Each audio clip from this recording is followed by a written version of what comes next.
Hi, my name is Aquan Hall, and if you're a CEO who's struggling with being overwhelmed, here are 5 things you can do that will help you find peace amongst the chaos that comes with your role. Number one is going to be have a routine. Having a routine is extremely important. James Clear actually talks about this in his book, Atomic Habits. He basically says that if you don't control your time, then your time controls you. Right? When I was first diagnosed with diabetes, I really had to figure all that out. I had to start incorporating healthier habits into my lifestyle, like walking and running, cooking more often. But at the same time, I still needed to be there for my family and my friends and get everything done for my business, as well as manage my house. So I had to figure it out. I was already overwhelmed with all the things I had to do for the business and for my family. So how was I gonna be able to create a new health routine when I already was strapped for time? Well, what I did after reading the book was break my day down into time slots. Now, then it's really just about deciding what habits you want to cultivate. The first thing you want to do is know what your long-term goals are, and then you can create habits that naturally help you progress towards those goals. Next, you stick all of those goals into your routine daily, and what happens is you can basically turn your brain off after that. How so? Because it frees up so much space in your mind. You're not even really thinking about all those little things anymore that you have to get done. So now all those details start to become a part of your routine, and it's just something that you do, like brushing your teeth. Whether you know it or not, you naturally already have a routine that you do, and all you're really doing is changing that routine a little bit. Now, let's say something is really difficult for you to do. Well, BJ Fogg, a psychologist at Stanford University, has a method that he talks about in his book called Tiny Habits that actually inspired James Clear. He talks about daisy chaining your new habits to your old habits. For example, for him, after he went to the bathroom in the morning, he would do 2 push-ups because he wanted to get healthy and improve his physique. He was already going to the bathroom anyway, so all he did was use that as a trigger for the habit that he wanted to cultivate, right? The next thing you want to do is meditation. So try to meditate for like 10 minutes a day, maybe even twice a day if you feel like it. I do morning and then right before bed. Now, here's the problem. Everyone who doesn't already meditate always says it's very difficult to meditate, but the reason it's difficult to meditate is because you never meditated, right? Everybody starts off in the same place with meditation. You start off and the inside of your brain is going crazy. You can't focus for anything. And it gets really hard to get to the point where you can clear your mind. I've been doing meditation for maybe 10 years now, and it's still hard for me. But the thing is that it's a practice. Over time, you get better. And when you get it right, it really does help you stay calm in the midst of everything that goes on around you. The next thing I would recommend is to practice stoicism. One of the core tenets of stoicism is that you cannot control what happens to you, but you can control how you react. I think what most people hear when they hear that is that you should just react better, but it's really not that simple. Your reactions are based on situations that you've been in and emotions from the past. So there's a huge amount of context behind it. So you can't just stop reacting the way you have. You actually have to go into your mind, and this is where meditation can really help you, and figure out why you react the way you do. You have to go look at the past and figure out what's the thing that causes you to react in that fashion. If you do this, over time you'll find yourself becoming more and more calm, because what Stoicism really teaches us is how to shrink your ego and stop looking at the world like you're a victim.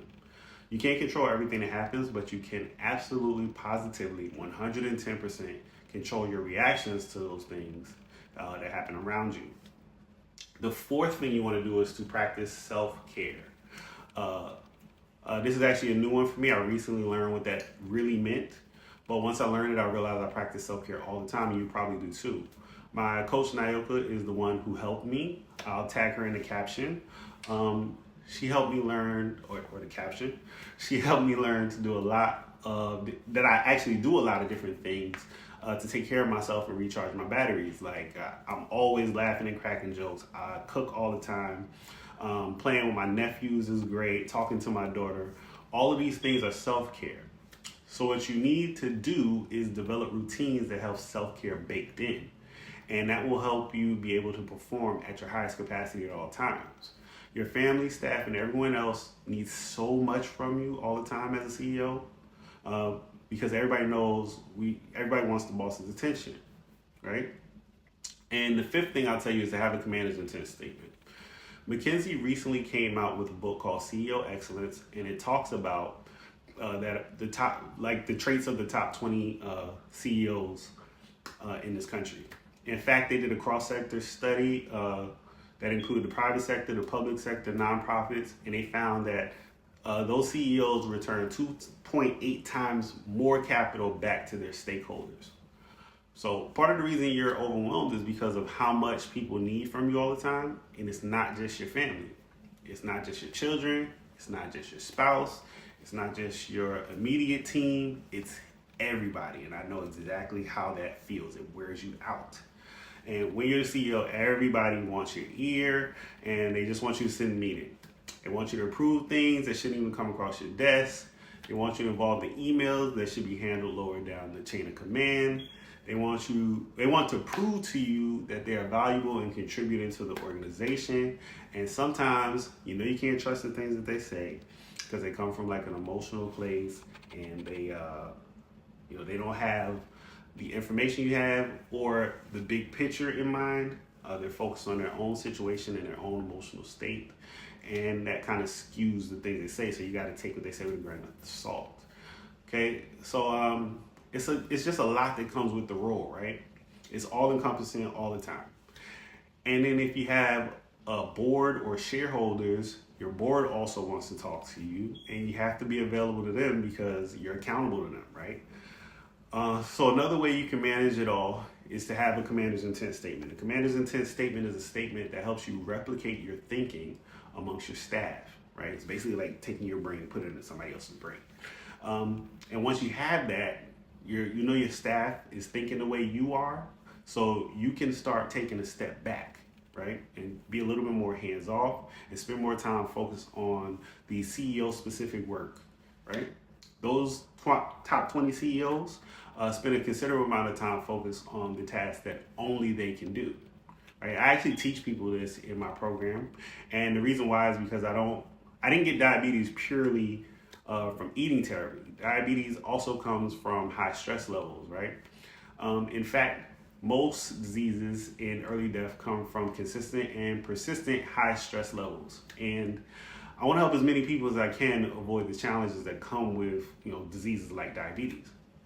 With the commander's intent statement and a few other tools I help my clients develop, you'll be able to gain back about a third of your week that you can spend doing more focused work with less distractions, which will lead to you being less overwhelmed, right? Or not overwhelmed at all.